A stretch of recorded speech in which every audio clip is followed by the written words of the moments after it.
بسم اللہ الرحمن الرحیم وبہ نستعین السلام علیکم ورحمۃ اللہ وبرکاتہ الحمد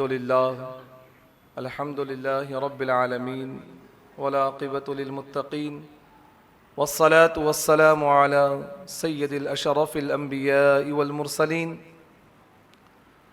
وعلى آلہ الطیبین الطاہرین واصحابہ الاکرمین اجمعین وعلى من أحبهم وتبعهم بإحسان إلى يوم الدين أما بعد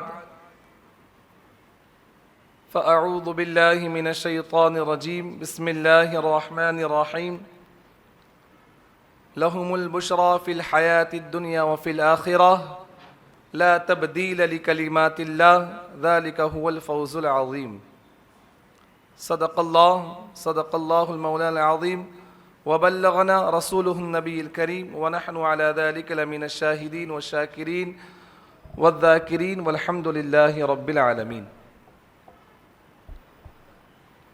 چلے جب حضور سوئے فلک بلغ العلا بکمالہ، کوئی دیکھے رخ کی چمک دمک کشفت دجا بجمالہ، وہ ہے بے مثال دریں چشک حسنت جمیع خصالہ، انہیں دیکھے تو پڑے ملک صلو علیہ وآلہ۔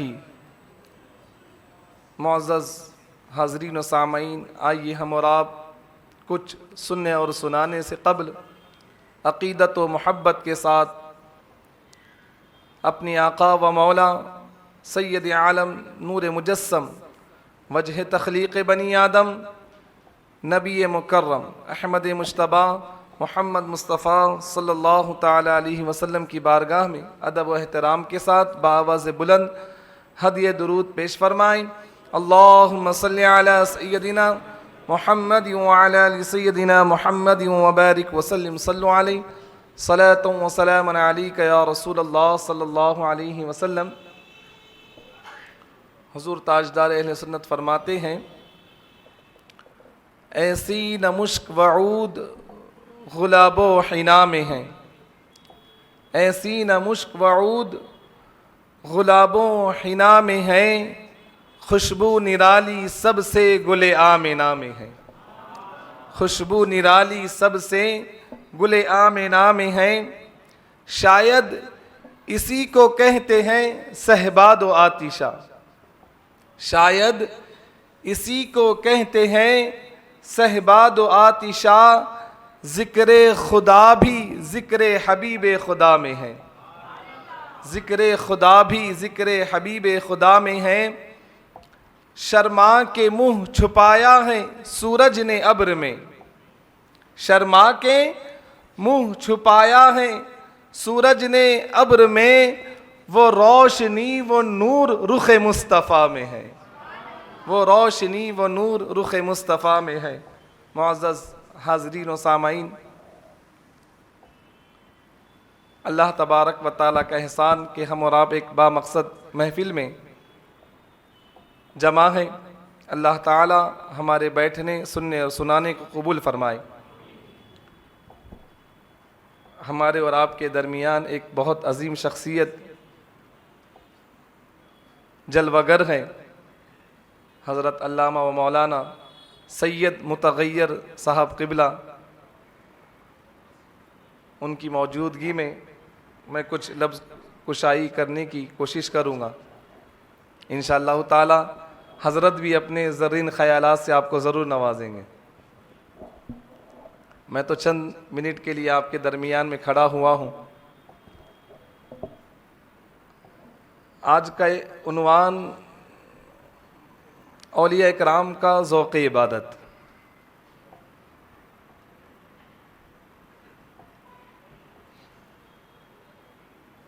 حدیث پاک میں آیا ہے، حضور صلی اللہ تعالی علیہ وسلم ارشاد فرماتے ہیں کہ جو بندہ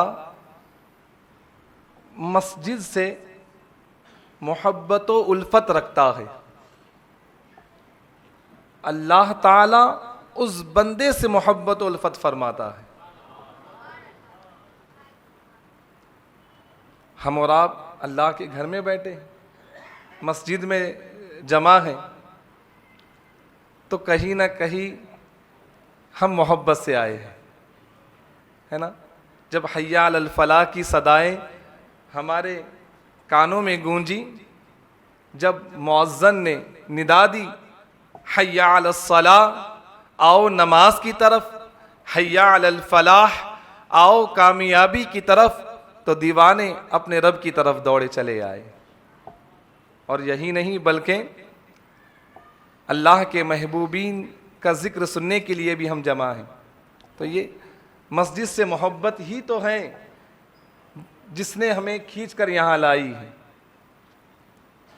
ورنہ دنیا میں تو اور بھی لوگ ہیں۔ یہ یہاں آنا، بیٹھنا، ذکر کرنا، تلاوت کرنا، اوراد و وظائف کرنا، جب آپ مکمل اس سے فارغ ہو جائیں۔ ایک بات آپ کو بتا رہا ہوں، آپ آئے، وضو کیا، نماز ادا کی، تسبیح فاطمہ آپ نے پڑھی، آیت الکرسی آپ نے پڑھی، وقت ملا تلاوت قرآن کی، کچھ ذکر کیا۔ جب آپ ذکر و اذکار سے، عبادت سے جب فارغ ہو جائیں تو حاضرین آخر میں اپنے رب کے حضور، جس نے عبادت کی توفیق بخشی، جس نے ذکر کرنے کے لیے تمہیں زبان عطا کی، جس نے قرآن پاک کو چھونے کے لیے ہاتھ عطا فرمائے، جس نے قرآن پاک کی آیتوں کو دیکھنے کے لیے آنکھیں عطا فرمائی، جس نے تمہیں چل کر مسجد آنے کے لیے قدم عطا کیے ہیں، المختصر جن جن نعمتوں سے، یہاں میں یہ کہوں گا کہ بے شمار نعمتوں سے جس رب نے تمہیں عطا فرمایا ہے، جو نعمتیں جس رب نے تمہیں عطا فرمائی ہیں، تو جب مسجد میں آئے، وضو کیا، نماز ادا کی، قرآن پاک کی تلاوت کی، اللہ کا ذکر کیا، اور جب ان تمام عبادتوں سے جب ہم فارغ ہو گئے تو اس رب کی بارگاہ میں آخر میں سجدہ شکر ادا کرنا، سجدہ شکر ادا کرنا کہ اے مولا، تو نے مجھ جیسے گناہگار کو، مجھ جیسے عصیہ شیار کو اپنی عبادت کی توفیق عطا فرمائی، یہ تیرا شکر ہے، یہ تیرا احسان ہے، یہ تیرا فضل ہے۔ آخر میں کبھی نہیں بھولنا اس چیز کو، کیونکہ اللہ کا فضل ہے دوستو، یہ اللہ کا کرم ہے کہ ہم اس کے گھر موجود ہیں۔ اگر میں آپ کو اس مثال سے سمجھاؤں تو بہت آسانی سے آپ سمجھیں گے۔ ہم اپنے گھر اسی کو بلاتے ہیں جس کو ہم دعوت دے کر، جس سے ہم محبت کرتے ہیں، اس کو بلاتے ہیں، جس کے آنے کو ہم پسند کرتے ہیں، جس کے طور طریقے کو ہم پسند کرتے ہیں، جس سے ہم محبت کرتے ہیں، اسی کو بلاتے ہیں۔ حی علی الفلاح کی صدا وہی قبول کرتا ہے جسے اللہ توفیق دیتا ہے۔ یہ اللہ کی توفیق سے ہم آئے ہیں دوستو۔ کسی عالم دین نے، کسی بزرگ نے بہت اچھی بات فرمائی ہے کہ جب اللہ تبارک و تعالی کسی سے ناراض ہوتا ہے تو اس کا مال نہیں چھینتا۔ اللہ تبارک و تعالی جب کسی سے ناراض ہوتا ہے تو اس کی وراثت نہیں چھینتا۔ جب اللہ تبارک و تعالی کسی سے ناراض ہوتا ہے تو اس کا گھر بار نہیں چھینتا۔ جب اللہ تبارک و تعالی کسی سے ناراض ہوتا ہے تو اس کی کوئی دنیاوی چیزوں کو نہیں چھینتا، بلکہ جب اللہ تبارک و تعالی ناراض ہوتا ہے نا، اللہ کی ناراضگی کو اگر جاننا ہے، اللہ کی ناراضگی کو اگر پہچاننا ہے تو پہچانے کہ جب اللہ ناراض ہوتا ہے تو سجدوں کی توفیق نہیں ملتی، مسجدوں کے سامنے سے گزرتے رہیں گے، اذانوں پر اذانیں سنتے رہیں گے، لیکن مسجد کی طرف قدم نہیں بڑھیں گے۔ اس پر ذرا غور فرمائیے دوست۔ جس دن اگر ہم اپنے رب کے حضور سجدہ ریز نہ ہو پائے، وہ دن ہماری زندگی کا سب سے برا دن ہوگا۔ اولیاء اللہ کا ذوق عبادت دیکھیں کہ کیا ہے۔ حضرت امام زین العابدین،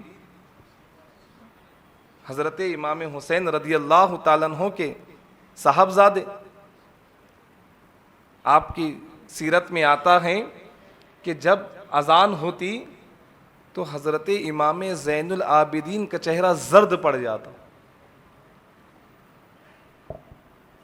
کسی نے آپ سے پوچھا، سوال کیا کہ اے امام زین العابدین، اے نواسۂ رسول، کیا وجہ ہے، کیا سبب ہے کہ جب اذان ہو جاتی ہے تو آپ کا چہرہ زرد پڑ جاتا ہے؟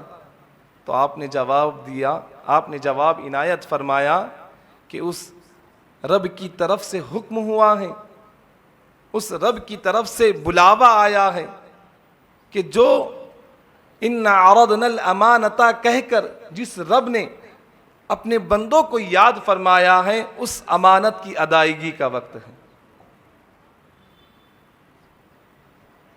وہ امام زین العابدین، یہ تو آپ کا نام نہیں بلکہ یہ آپ کا لقب ہے، دنیا آپ کو زین العابدین کے نام سے جانتی ہے، یعنی عبادتوں کو مزین کر کے، حسن انداز میں پیش کر کے اللہ کے حضور جو ادا کرتا ہے، اس وجہ سے آپ کو زین العابدین کا لقب عطا فرمایا گیا ہے۔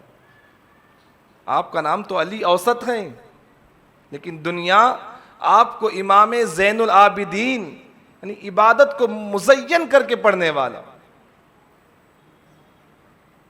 دیکھیں ذرا غور کریں کہ اللہ کی حضور جب بلاوا آ جاتا تو کیسے خوف خدا، اپنے رب کے حضور پیش ہونے کا انداز، صرف یہی نہیں بلکہ بے شمار اولیاء اللہ کے سیرت میں آیا ہے۔ اگر میں حضرت سیدنا امام اعظم ابو حنیفہ رضی اللہ تعالیٰ عنہ کی بات کروں تو آپ کی تاریخ میں آتا ہے کہ آپ دن میں ایک مکمل قرآن شریف پڑھا کرتے، رات میں ایک مکمل قرآن شریف پڑھا کرتے۔ کیا اللہ سے محبت، کیا یہ ذوق عبادت کہ دن میں بھی اللہ کا ذکر، رات ہو جائے تو رات میں بھی اللہ کا ذکر۔ آج ہم ان کی تقلید کرنے والے لوگ ہیں، آج ہم ان کے طریقے پر نماز پڑھنے والے لوگ ہیں، آج ہم اپنے آپ کو حنفی کہنے والے لوگ ہیں۔ اگر ہم اپنا محاسبہ کریں تو دن میں اور مہینے میں اور سال میں ہمارے کتنے قرآن شریف ہوتے؟ یہ سوچنے کی بات ہے دوستو۔ امام اعظم ابو حنیفہ، آپ کا مقام، آپ کا مرتبہ، آپ 4 اماموں میں سے برحق امام، بے شمار فضائل و مناقب کے مالک، لیکن اللہ سے رشتہ محبت دیکھیں کہ قرآن شریف کی تلاوت کی اگر بات آ جائے تو ایک قرآن پاک آپ دن میں مکمل فرما رہے ہیں، ایک قرآن پاک آپ رات میں مکمل فرما رہے ہیں۔ اور اگر میں آگے بڑھوں تو آئیے، جس کے نام سے منسوب یہ محفل ہے، حضور غوث الاعظم دستگیر رضی اللہ تعالیٰ عنہ، ہم نے بے شمار مرتبہ اس بات کو سنا ہے کہ حضور غوث اعظم رضی اللہ تعالیٰ عنہ نے 40 سال تک عشاء کے وضو سے فجر کی نماز ادا کی ہے۔ برادر محترم مولانا خالد نظامی صاحب نے بڑا اچھا جملہ ارشاد فرمایا کہ حضور غوث پاک کی یہ زندگی کہ آپ 40 سال تک عشاء کے وضو سے فجر کی نماز پڑھ رہے ہیں، اور ہم لوگ ہیں کہ فجر کے وضو سے فجر کی نماز نہیں پڑھ رہے ہیں۔ یہ مقام غور ہے دوست۔ صرف یہی نہیں کہ ہمارا دن کوئی ایسا بھی گزرتا ہے کہ جس دن 5 نمازوں میں سے کوئی ایک نماز چھوٹ جاتی ہے. لیکن ذرا بتائیے کیا اس وقت کچھ افسوس کرتے ہیں ہم اپنے آپ پر؟ فجر پڑھ لی، ظہر چھوٹ گئی، عصر مغرب عشاء پڑھ لی. کبھی یوں ہوتا ہے کہ فجر چھوٹ گئی، ظہر عصر مغرب عشاء پڑھ لی. بے شمار لوگ ہیں جن کی نمازیں فجر چھوٹتی ہیں لیکن ظہر عصر مغرب عشاء پڑھتے ہیں. کئی لوگ ایسے ہیں جو مغرب کی بڑی پابندی کرتے ہیں. فجر، ظہر، عصر اور عشاء میں مسجد تھوڑی کم فل ہوتی ہیں لیکن مغرب میں پوری بھر جاتی ہے. بھئی کیا بات ہے؟ ایسا کون سا نسخہ ہے آپ کے پاس؟ ایسی کون سی حدیث ہے آپ کے پاس؟ ایسی کون سی قرآن کی آیت ہے آپ کے پاس کہ جو ایک نماز کو ترجیح دیتی نظر آ رہی ہے اور باقی نماز کو کوئی ترجیح نہیں؟ ذرا وہ آیت ہمیں بھی بتائیں، ہم بھی مغرب میں آئیں گے. کوئی ہے ایسی آیت؟ تو پھر یہ ناانصافی کیوں ہوئی؟ دوستو، عبادتوں کا ذوق دے کے ہمارے بزرگوں سے سیکھیں، ہمارے بزرگوں کی سیرت سے سمجھیں کہ عبادتوں کا ذوق کیا ہے، عبادت کا شوق کیا ہے. وہ دن میں اللہ کے بندوں کی خدمت بھی کرتے ہیں، وہ دن میں اللہ کے بندوں کے مسائل بھی سنتے ہیں، وہ دن میں جو بندہ آتا ہے، جس انداز میں آتا ہے، جن الفاظ میں گفتگو کرتا ہے، جس انداز میں سوال کرتا ہے، آنے والے ہر سائل کے سوال کو سنتے ہیں اور اس کو جواب بھی دیتے ہیں. یہاں تک کہ ایک ساتھ وہ اللہ کے بندوں کی بھی خدمت کر رہے ہیں اور ایک طرف اللہ کی عبادت بھی کر رہے ہیں. اور اس کے پیش نظر اگر ہم اپنے آپ کا محاسبہ کریں تو ہمارے دلوں میں دنیا کی محبت بس گئی ہے. ہماری زندگی ایسی زندگی ہو گئی ہے کہ اگر ہم اپنے کاروبار میں مصروف رہیں تو کبھی ظہر چھوٹ جاتی ہے، کبھی عصر چھوٹ جاتی ہے، کبھی مغرب چھوٹ جاتی ہے، کبھی عشاء چھوٹ جاتی ہے. اگر پوچھنے والا پوچھتا ہے بھائی تم آج کسی ایک نماز میں نظر نہیں آئے تو ہم کہتے کہ ذرا میں مصروف تھا کاروبار کے کام سے، میں ٹریولنگ میں تھا، میں سفر میں تھا، میں یہاں تھا، میں وہاں تھا. یہ جوابات ہمارے ہوتے ہیں. دوست، ہم اپنے بزرگوں سے کیا سیکھ رہے ہیں؟ ہم اپنے اللہ کے نیک بندوں سے کیا سیکھ رہے ہیں؟ ذرا غور فرمائیے. آئیے اور آگے بڑھتے ہیں. حضرت سلطان الہند غریب نواز رحمت اللہ تعالی علیہ کی ذات. میں مختصر اس کے لیے بتا رہا ہوں آپ کو کہ میری بات بھی کمپلیٹ ہو جائے اور حصول برکت کے لیے ہمیں سید صاحب کو بھی تھوڑی دیر سننا ہے. سنیں گے نا انشاءاللہ؟ ہاں ماشاءاللہ آج لنگر کا بھی اہتمام ہے.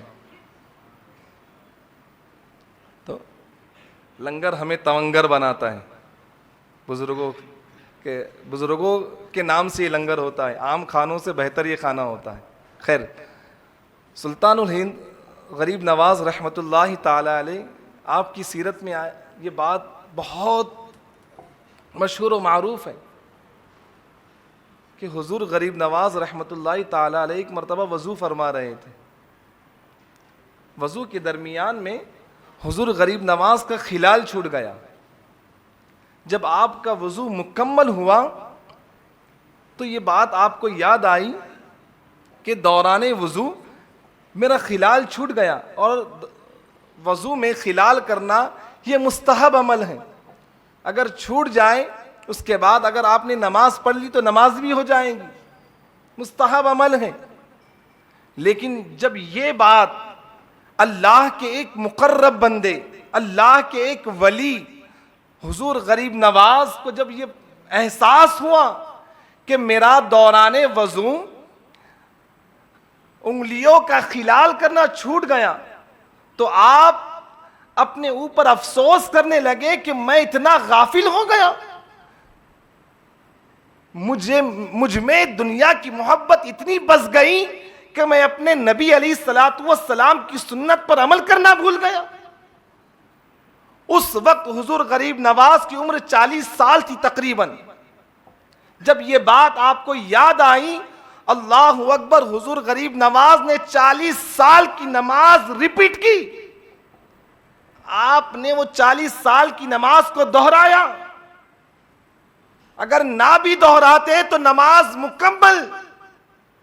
لیکن اللہ کا خوف دیکھیے، اللہ کی خشیت دیکھیے، اللہ سے محبت دیکھیے، سنت رسول اللہ سے محبت کا انداز دیکھیے. اور آج ہمارا معاملہ یہ ہے، اذان ہوتی ہے تو ہم تھوڑی دیر کھڑے ہوتے ہیں، دوستوں سے باتیں کرتے ہیں، گپ شپ کرتے ہیں. اگر ہوٹلوں میں ہو تو ہوٹلوں میں بیٹھتے ہیں، ارے ابھی تو اذان ہوئی تھوڑی دیر سے جائیں گے، ارے ابھی تو اذان ہوئی تھوڑی اور بات کر لیں گے، ابھی تو اذان ہوئی تھوڑی اور دیر رک جائیں گے، ابھی تو اذان ہوئی رک تھوڑی دیر سے جائیں گے. یہ سوچ، یہ فکر، یہ خیالات، یہ تصورات ہمارے ہیں.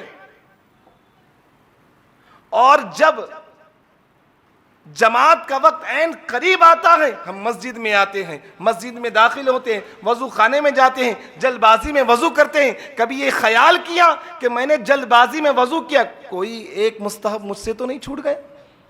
مستحب چھوڑیں، 4 فرائض میں سے وہ فرائض پورے مکمل ادا ہوئے یا نہیں ہوئے؟ جلد بازی میں جب ہم آتے ہیں. اچھا، ایک بڑی پیاری بات آپ سے بتاتا ہوں آج میں، اور ذرا محبت سے قبول کرنا ہے اس کو. جب جلد بازی میں وضو کرتے ہیں تو امام صاحب تو اللہ اکبر بول لیے ہوتے ہیں، سورہ فاتحہ ہو گئی ہوتی ہے، پھر کوئی سورت بھی چل رہی ہوتی. اب وہ بندہ جو تاخیر سے آیا ہے، اب وہ وضو کرتے کرتے سورہ فاتحہ کی تلاوت سن رہا ہے، وضو کرتے کرتے وہ ضمہ سورہ کی تلاوت سن رہا ہے. اب اس کے وضو کر کے آنے تک امام صاحب رکوع میں چلے گئے، ان کی تسبیح مکمل ہوئی، وہ کھڑے ہو گئے، نماز مکمل ہوئی. مسافے میں آتے ہیں، اچھا پہلی رکعت میں رکوع جلدی ہو گیا. ہاں، یہ امام صاحب کی غلطی، جلدی رکوع ہو گیا، میرے آنے تک آپ رکوع میں سے بھی اٹھ گئے. کتنی حیرت کی بات ہے. اچھا، یہی سوال ہم سے کوئی پہلی صف میں نماز پڑھنے والا کبھی نہیں کرتا. امام سے، مجھ سے نہیں، امام سے پہلی صف میں کھڑے رہ کر نماز پڑھنے والا یہ سوال کبھی نہیں کرتا کہ رکوع جلدی ہوا، سجدہ جلدی ہوا، جلدی اٹھ گئے، جلدی چلے گئے، تحیات ختم ہو گیا. کوئی یہ سوال نہیں کرتا. یہ سوال تاخیر سے آنے والا، یہ سوال مسجد میں دیر سے آنے والا، یہ سوال وقت کو ضائع کرنے والا، یہ سوال وہ شخص کرتا ہے کہ رک ابھی اذان ہوئی تھوڑی دیر سے مسجد جائیں گے، ابھی جماعت کا وقت ہونے میں تھوڑا وقت ہے. یہ سوال وہ بندہ کرتا ہے. اگر آپ مسجد میں اذان کے بعد جماعت سے پہلے داخل ہو جاتے تو آپ کو تکبیر اولیٰ کا ثواب ملتا. ہم دعائیں مانگتے ہیں کہ اے اللہ عز و جل ہمیں 5 نمازیں تکبیر اولیٰ کے ساتھ ادا کرنے کی توفیق عطا فرما. یہ ہم دعائیں کرتے. تکبیر اولیٰ کیا ہے دوستو؟ جب امام تکبیر تحریمہ کرتے ہوئے اللہ اکبر کہہ کے ہاتھ باندھتا ہے، سورہ فاتحہ کی تلاوت سے پہلے جس نے تکبیر تحریمہ کہہ کر نماز میں شامل ہو گیا اس نے تکبیر اولیٰ پا لی. سورہ فاتحہ اسٹارٹ ہو گئی، تکبیر اولیٰ آپ کی فوت ہو گئی. تو یہ ایسا کیوں دوست کہ آج ہم نماز کو اتنا ہلکا جانتے ہیں کہ نماز بہترین عبادت جو بندے کو اپنے رب کے قریب کر دیتی ہے. ہمارا معاملہ کیا ہے؟ اس پر غور کرنا چاہیے. اولیاء اللہ کی زندگی ہمیں یہ درس دیتی ہے کہ عبادت کا کیسے ذوق ہمارے اندر ہونا چاہیے. حضور غریب نواز کے نام کے نعرے لگاتے ہیں. کئی بندے ایسے ہیں کہ اپنی گاڑیوں پر KGN لکھتے ہیں. یہ کون سا بندہ ہوگا کہ جو اتنی محبت کا اظہار کر رہا ہے؟ کچھ لوگوں نے اس کا غلط بھی مطلب نکالا ہے. ہم اس کو کہتے ہیں KGN، خواجہ غریب نواز. کچھ لوگ ایسے ہیں جو کہتے ہیں کہاں گئی نماز. یہ بھی سوال کرتے ہیں دوستو. اگر حضور غریب نواز سے محبت ہے تو ان کی سیرت پر عمل ہونا چاہیے۔ میں آپ کا زیادہ وقت نہ لیتے ہوئے میں ہمارے درمیان میں موجود حضرت علامہ مولانا سید متغیر صاحب قبلہ کو آپ کے سامنے ضرور پیش کرنا چاہتا ہوں، اور بڑی محبت کے ساتھ میں عرض کرتا ہوں آپ کی بارگاہ میں کہ حضرت تشریف لائیں اور اپنے نایاب خطاب سے ہم تمام سامعین کو مستفیض فرمائیں۔ وما علینا الا البلاغ۔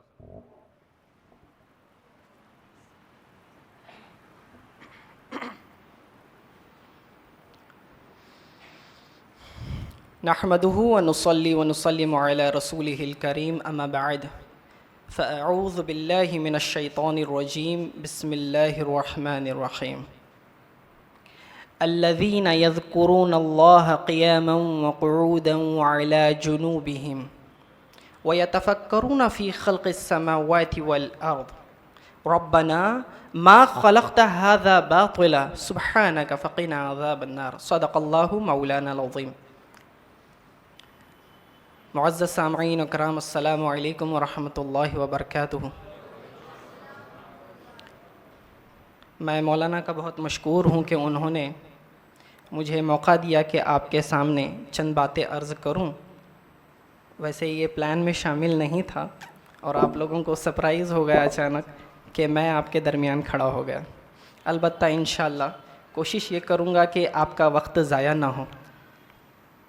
معزز سامعین، آپ کے سامنے جو میں نے ابھی تلاوت کریمہ آیت کریمہ پڑھی ہے، یہ سورہ آل عمران کی آیت نمبر 191 ہے، جس میں اللہ رب العزت نے اپنے خاص بندوں کا خاص طریقہ ذکر کیا ہے۔ اس سے پچھلی آیت پر اگر آپ غور کریں تو اللہ نے فرمایا ان فی خلق السماوات والارض واختلاف اللیل لآیات لأولی الالباب، بے شک زمین و آسمان کی تخلیق میں، یعنی اللہ نے آسمان و زمین کو کیسے بنایا، اور جو دن و رات بدلتے رہتے ہیں، یہ جو چینجز ہوتے ہیں انوائرمنٹ میں اور آسمان و زمین کے اندر، یہ جو نظام دنیا کا چلتا ہے زمین و آسمان کا، تو اللہ فرماتا ہے اس میں غور و فکر کرنا عقل والوں کا کام ہے۔ فرمایا لآیات لأولی الالباب۔ اولی الالباب کا مطلب ہوتا ہے عقل والے۔ اللہ فرماتا ہے کہ عقل والے لوگوں کے لیے اس میں نشانیاں ہیں۔ اب یہ کنٹیکسٹ بنا دیا، یہ بتا دیا کہ عقل والوں کی کیٹیگری کیا ہے، پھر آگے ان کی صفات کا ذکر ہو رہا ہے کہ عقل مند لوگ کیسے ہوتے ہیں۔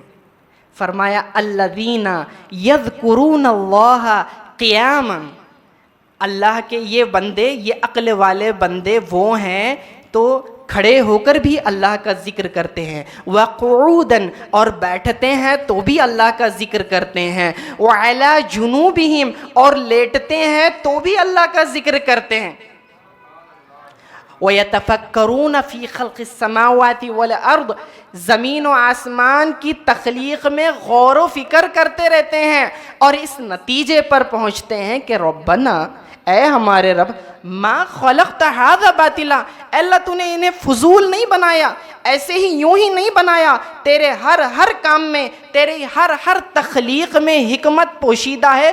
جتنا وہ غور کرتے جاتے ہیں اللہ ان کے یقین میں اتنا اضافہ کرتا جاتا ہے، ان کے علم کو بھی بڑھاتا جاتا ہے، ان کے ایمان و یقین کو بھی مضبوط کرتا جاتا ہے۔ کیوں؟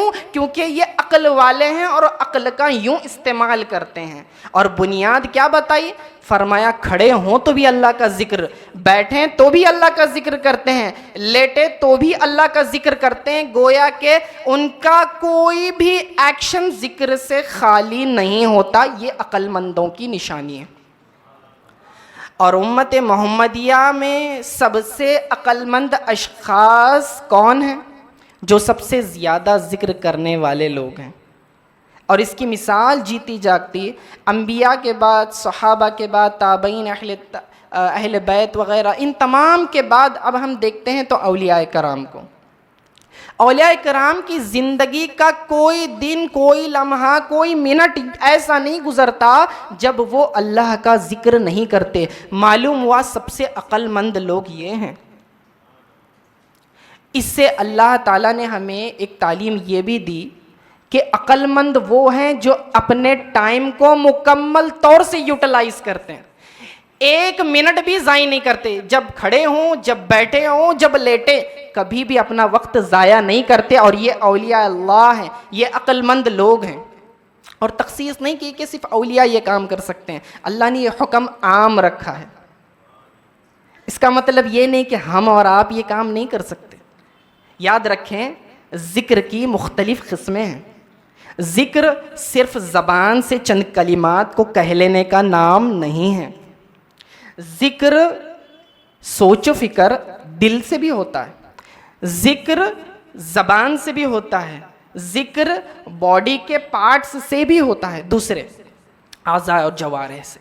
کیسے؟ اللہ نے کیا فرمایا کہ یہ عقل مند لوگ جو اللہ تعالیٰ کی جو تخلیق ہے، جو کریشن ہے، اللہ نے کون سی چیز کو کیسے بنایا، کیوں بنایا، یہ سسٹم کیسے چلتا ہے، اس سے ہمیں کیا فائدہ ہو رہا، اللہ تعالیٰ نے ایسے ہی کیوں بنایا، یہ ایام، گردش ایام، دن اور رات کی تبدیلی کیوں ہوتی ہے، سارا ہمیشہ دن ہی کیوں نہیں ہوتا، یا ہمیشہ رات ہی کیوں نہیں ہوتی، یا پھر یہ دن اور مہینوں کا نظام کیوں ہے، سورج ایسے کیوں ہے، چاند گردش کیوں کرتا ہے، زمین کیوں گردش کرتی ہے۔ اس ساری چیزوں میں عقل والوں کے لیے اللہ تعالیٰ نے عبرت رکھی ہے، اس سے تقویت ایمان حاصل ہوتی ہے۔